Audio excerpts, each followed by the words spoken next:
प्यारे भाइयों बहनों, सादर सप्रेम नमस्ते। और सब आप कैसे हैं? आशा करती हूँ ईश्वर की कृपा से आप सभी सानंद होंगे। तो हम सत्यात प्रकाश के चतुर्थ समुल्लास का पाठ कर रहे हैं, जिसमें से हमने 6 भागों को जान लिया था। जिसमें विषय था चतुर्थ समुल्लास के भीतर महर्षि स्वामी दयानंद सरस्वती गृहस्थ विषय को लिखते हैं और विवाह और समावर्तन संस्कार।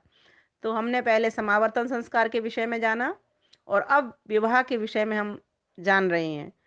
तो इससे पहला जो छठा भाग था, उस भाग के भीतर थोड़ा-सा मैं पुनरावृत्ति कर रही हूँ, क्योंकि जिससे समझ में आ जाए। तो वहाँ पर एक प्रश्न उठाया था महर्षि स्वामी दयानंद सरस्वती ने और उसका उत्तर भी दिया था।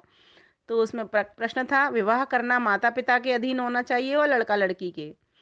तो उत्तर में उन्होंने कहा था कि लड़का-लड़की के ही अधीन विवाह होना उत्तम रहता है। क्योंकि अगर माता-पिता विवाह करना भी विचारें, तो बिना लड़का-लड़की की प्रसन्नता के बिना ना होना चाहिए। क्योंकि ऐसा अगर नहीं करेंगे हम कि दोनों की प्रसन्नता नहीं देखेंगे, तो उनमें आगे चल कर के विरोध होगा और घर टूटेंगे। इसीलिए महर्षि स्वामी दयानंद सरस्वती लिखते हैं कि अप्रसन्नता के विवाह में नित्य क्लेश रहता है और विवाह में जो मुख्य प्रयोजन है, वो वर-कन्या का होता है, माता-पिता का नहीं। इसीलिए उनसे पूछ करके ही विवाह करना चाहिए। क्योंकि जो वर और कन्या परस्पर प्रसन्न रहें, एक दूसरे को देख करके, समझ करके, उन्हीं में ही फिर सुख होता है। बाकी की तो अप्रसन्नता में तो फिर दुख ही प्राप्त होता है। तो इस प्रकार से वो उत्तर दे रहे थे। तो फिर उन्होंने मनुस्मृति के प्रमाण भी दिया था कि देखो, मनुस्मृति में तो भी कहा गया है इस बात को, संतुष्टो भार्या भर्ता भर्ता भार्या तथैव च यस्मिन्नेव कुले नित्यम कल्याणम तत्र वै ध्रुवम्। जिस कुल में स्त्री से पुरुष और पुरुष से स्त्री प्रसन्न रहती है, उसी कुल में आनंद लक्ष्मी कीर्ति निवास करती है। और जहाँ विरोध होता है, वहाँ कलह होता है, दुख दरिद्रता और निंदा वास करती है। इसीलिए स्वयंवर की रीति जो परंपरा से चली आ रही है आर्यावर्त से ही, वही उसी तरीके के विवाह करने उत्तम होते हैं, जैसे कि भगवान श्री राम और सीता जी का हुआ था। तो इस प्रकार से जब भी स्त्री पुरुष कोई विवाह करना चाहें, तो वे पहले गुण कर्म स्वभाव को मिलान कर लें। विद्या विनय शील रूप आयु बल कुल, है ना, शरीर परिमाण, इस प्रकार को यथा योग्य परस्पर दोनों देख लें। जब तक इनका मेल नहीं होगा, तब तक विवाह में सुख नहीं हो सकता। फिर आजकल जो ये तलाक की स्थितियां बन रही हैं, वो इसीलिए ही बन रही हैं कि कहीं ना कहीं दोनों में कोई परस्पर मेल नहीं बन पा रहा है। और भी बहुत सारे कारण हुआ करते हैं, पर ये भी एक मुख्य कारण है, जिस पर कि महर्षि स्वामी दयानंद सरस्वती ने मनुस्मृति के प्रमाण से हमें बताया है। आज वो प्रमाण दे रहे हैं। देखो, मनुस्मृति ने तो कहा ही है, लेकिन ऋग्वेद का प्रमाण जो पूरा पक्का होता है, ऋग्वेद ने भी कहा है। ऋग्वेद का मंडल 3 और सूक्त 8, सूक्त 55 और सूक्त, ऋग्वेद के मंडल 1 के सूक्त 179वां, इनके भीतर भी यह प्रमाण हमको देखने को मिलता है कि विवाह संबंधी परम पिता परमेश्वर ने हमको क्या निर्देश किए हैं। तो आइए आज उनका गायन कर लेते हैं। ईश्वर की वाणी है, जिह्वा भी पवित्र होगी और बुद्धि भी पवित्र होगी।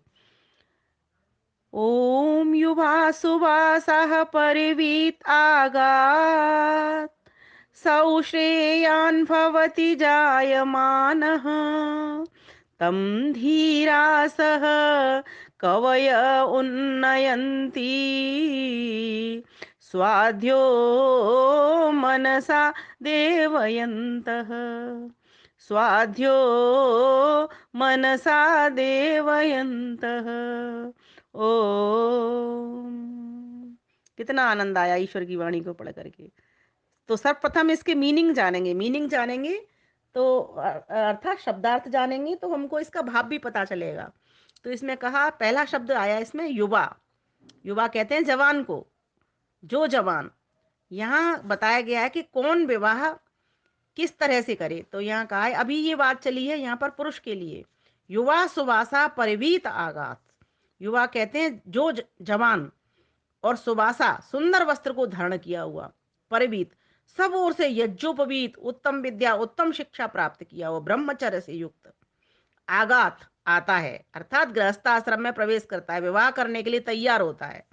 जो जवान सुबासा उत्तम विद्या से शिक्षित होकर के, है ना, ब्रह्मचर्य से युक्त यज्ञोपवीत पहन करके फिर विवाह करने के लिए तैयार होता है। ओ श्रेयान भवति जायमाना, ओ श्रेयान भवति जायमाना, वही ओ दूसरे विद्या जन्म में श्रेयान शोभा युक्त मंगलकारी होता है। तो फिर आगे क्या कहा, तम धीरा सा कवया उन्नयंती, तम उसी पुरुष को उन्नयंती उन्नतशील करते हैं। कौन? विद्वान लोग, कवय, जो विद्वान लोग होते हैं उसी को, उसी की उन्नति चाहते हैं, उसी को उन्नतशील करके प्रतिष्ठित करते हैं। कहाँ के लिए? विवाह करने के लिए।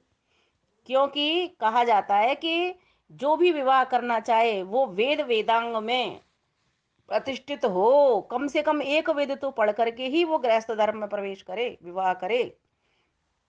तो यहाँ यही बताया गया है कि स्वाध्यायो, अच्छे प्रकार से ध्यान युक्त, मनसा विज्ञान से, देवयंत विद्या वृद्धि की कामना युक्त, धीरासह धैर्य युक्त, तम उसी पुरुष को विद्वान लोग क्या करते हैं? प्रतिष्ठित करते हैं, विवाह के लिए तैयार करते हैं, अर्थात उनको ही रजामंदी करते हैं, मतलब उनसे कहते हैं कि तुम अब कर लो।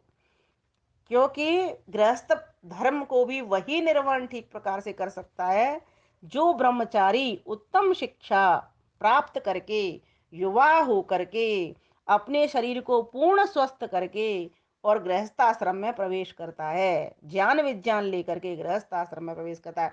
उसी के लिए विद्वान छूट कहते हैं कि तुम, छूट देते हैं कि तुम गृहस्थ आश्रम के भीतर प्रवेश करो। किसी निर्बल को, कमजोर को विद्वान लोग कभी नहीं कहते। ये वेद का प्रमाण हमको मिलता है। तो कहा गया कि जो युवावस्था होती है ना, वही श्रेयस्कर होती है। और युवावस्था का जो काल बताया था वो 24 से 48 तक का बताया था। स्त्रियों के लिए 24 उत्तम थी और 16 निकृष्ट थी, और मध्यम के भीतर 20। तो इस प्रकार से ये निर्धारण हमने पिछली बार पढ़ लिया था। तो यहाँ देखो ऋग्वेद ने भी यही बात कही है कि कैसा ब्रह्मचारी विवाह करे। फिर दूसरा मंत्र आया, ओम आधेनवोधुनयन्तामशिष्वीः सवर्दुघाशशया अप्रदुग्धाः नव्या नव्या युवतयो भवन्ति महद्देवानामसुरत्वमेकम्, महद्देवानाम असुरत्वमेकम्। तो कहा यहाँ पर आधेनवो धुनयंताम अशिश्वीह, है ना। तो धेनव, धेनु कहते हैं गाय को।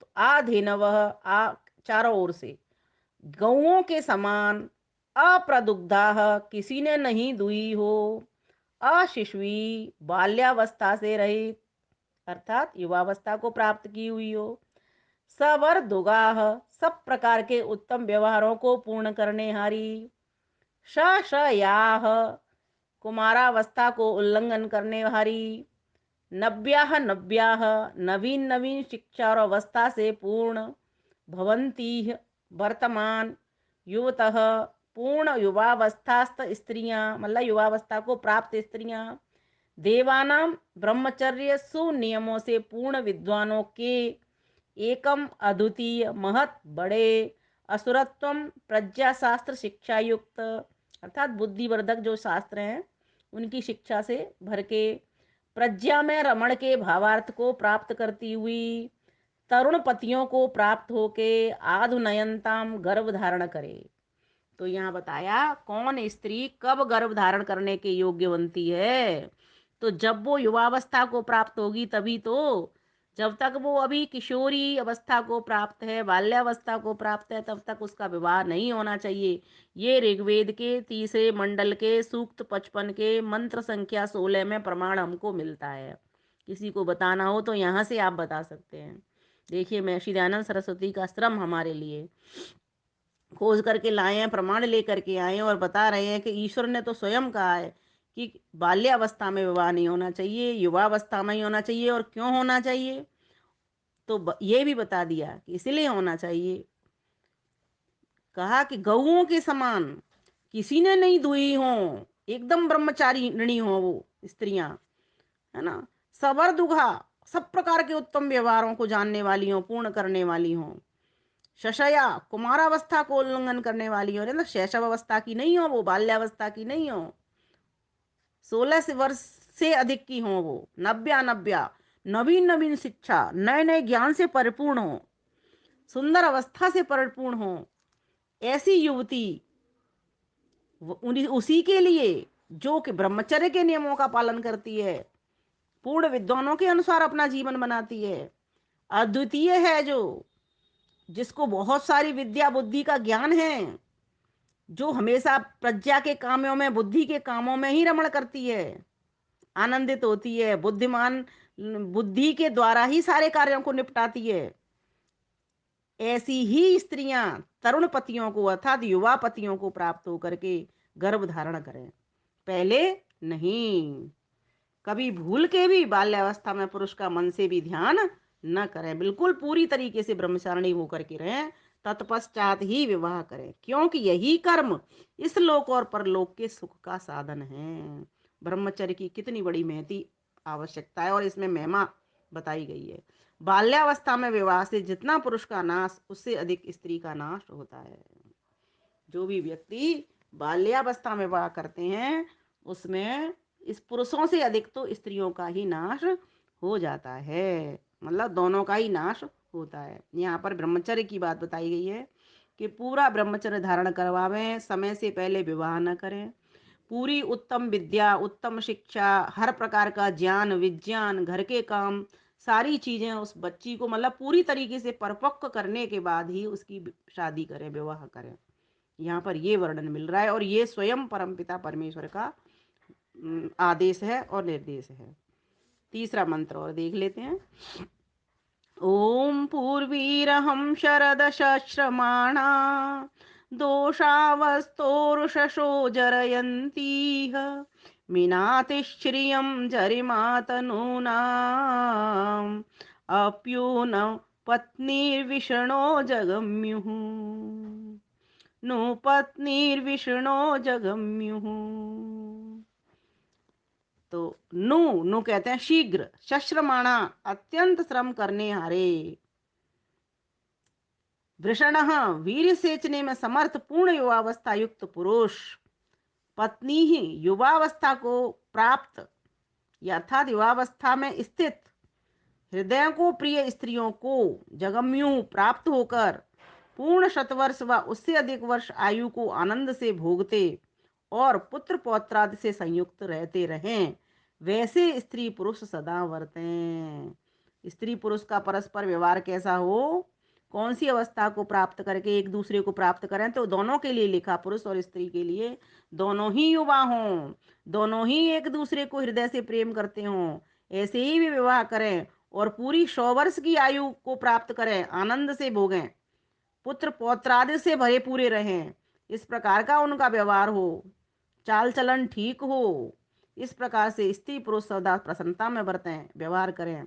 जैसे पूर्व वर्तमान, अब यहाँ पर एक उदाहरण दे रहे हैं, शरदः शरद ऋतुओं और जरयंती वृद्धावस्था को प्राप्त कराने वाली उषस प्रातः काल की वेलाओं को, तोषा रात्रि और दिन, तनुनाम शरीरों की शोभा को, जरिमा अतिशय वृद्धपन बल और शोभा को मिनाती दूर कर देता है, वैसे मैं स्त्री व पुरुष अच्छे प्रकार निश्चय करके ब्रह्मचर्य से विद्या शिक्षा शरीर और आत्मा के बल और युवावस्था को प्राप्त हो ही के विवाह करूं। इससे विरुद्ध करना वेद विरुद्ध होने से सुखदाय विवाह कभी नहीं हो सकता। दोनों कन्या और वर अर्थात दोनों विवाह करने वाले युवा युवती स्त्री और पुरुष दोनों इस प्रकार का संकल्प लें कि मैं विद्या शिक्षा, है ना, और अपने शरीर और आत्मा के बल को बढ़ाऊंगा विद्या और शिक्षा के द्वारा, पूर्ण ब्रह्मचारी रह करके, और परस्पर दोनों एक दूसरे से प्रसन्नता पूर्वक प्रीति पूर्वक अपने घर में उस प्रकार से रहें जिस प्रकार से एक खिलखिलाता जीवन व्यक्ति का होता है, आनंदित जीवन व्यक्ति का होता है।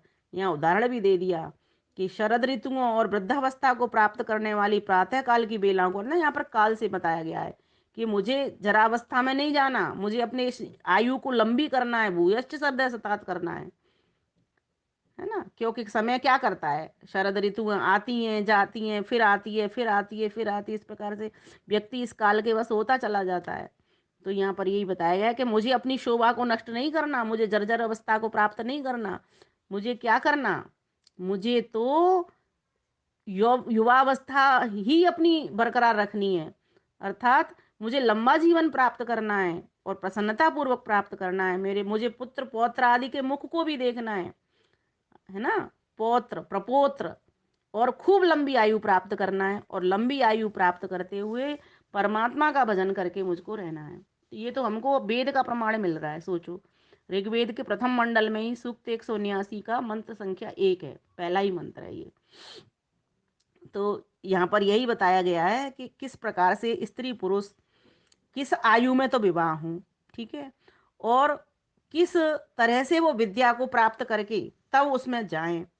ब्रह्मचर्य का पूरा पूरा ध्यान रखें, हर प्रकार की विद्या को वो प्राप्त करें, शरीर से मन से और आत्मा से पूरी तरीके से पुष्ट हों, परस्पर एक दूसरे की चाहत हो उनकी, और फिर गृहस्थ आश्रम में प्रवेश करके वो किस प्रकार से आनंदित रहें।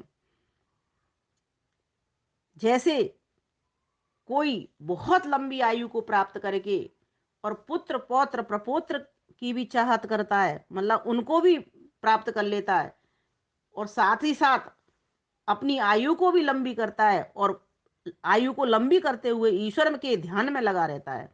इस प्रकार से वो अपने जीवन को आनंदित करता है। इस प्रकार से रहें। तो महर्षि दयानंद सरस्वती लिखते हैं, जैसे शीघ्र अत्यंत श्रम करने आरे वीर सेचने में समर्थ पूर्ण युवावस्था युक्त पुरुष युवावस्थास्थ हृदय को प्रिय स्त्रियों को प्राप्त होकर पूर्ण शतवर्ष व उससे अधिक वर्ष आयु को आनंद से भोगते और पुत्र पौत्रा से संयुक्त रहते रहें, वैसे स्त्री पुरुष सदा वर्तें।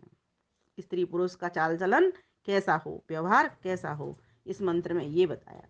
जैसे पूर्व वर्तमान शरद ऋतुओं और वृद्धावस्था को प्राप्त कराने वाली प्रातः काल की वेलाओं को रात्रि और दिन शरीरों की शोभा को, अतिशय वृद्धपन, बल और शोभा को दूर कर देता है ना?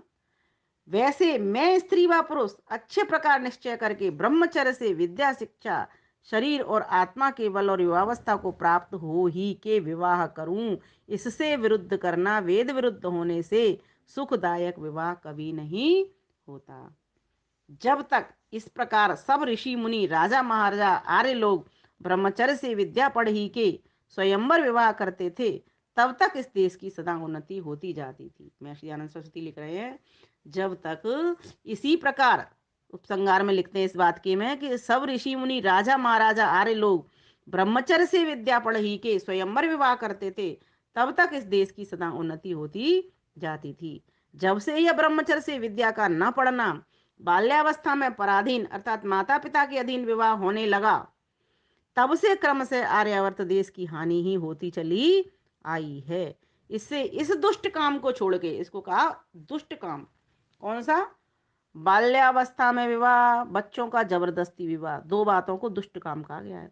इससे इस दुष्ट काम को छोड़ के सज्जन लोग पूर्वोक्त प्रकार से स्वयंवर विवाह किया करें। सो विवाह वर्ण अनुक्रम से करें और वर्ण व्यवस्था गुण कर्म के अधीन होनी चाहिए। मतलब वर्ण विचार लें।